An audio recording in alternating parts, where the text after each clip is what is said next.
bought a second-hand tipper van, and the reason we bought this one was for the low mileage.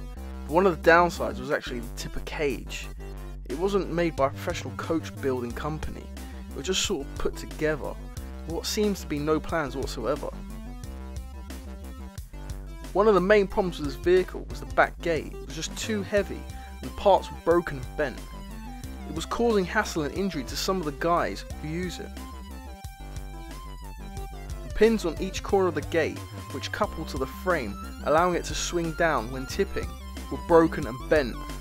One had completely broken off, and on the other side, the other one was bent and had a crack in it.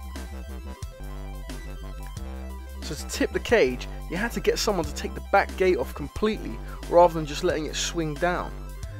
That was a hassle, and combined with the ridiculous weight made it dangerous and nearly impossible to get back onto the cage after you finished.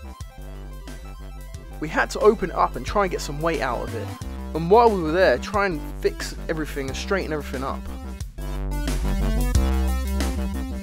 We tried to take the bolts out of the side of the gate so we could take the broken pins off, but because we couldn't get to the inside of the nuts and bolts, they were just spinning and not undoing.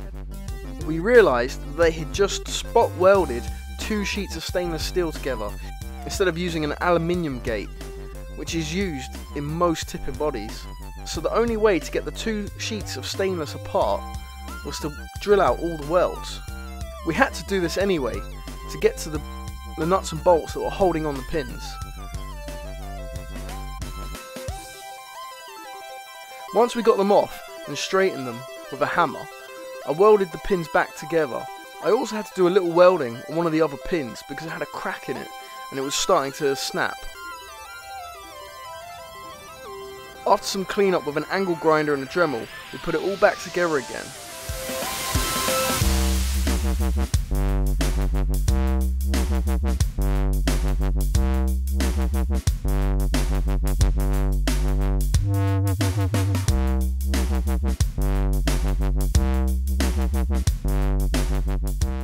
We had to add a piece of metal to strengthen the middle section where the cage doors locked onto the back gate. But with the extra sheet of stainless steel removed, it's a lot lighter and now can be taken off and carried by one man. Also, the pins on both sides were fixed, allowing the gate to swing down, which it couldn't do before. Now, we have made the gate a little more flimsy, but to be honest, it's plenty strong for what we use it for.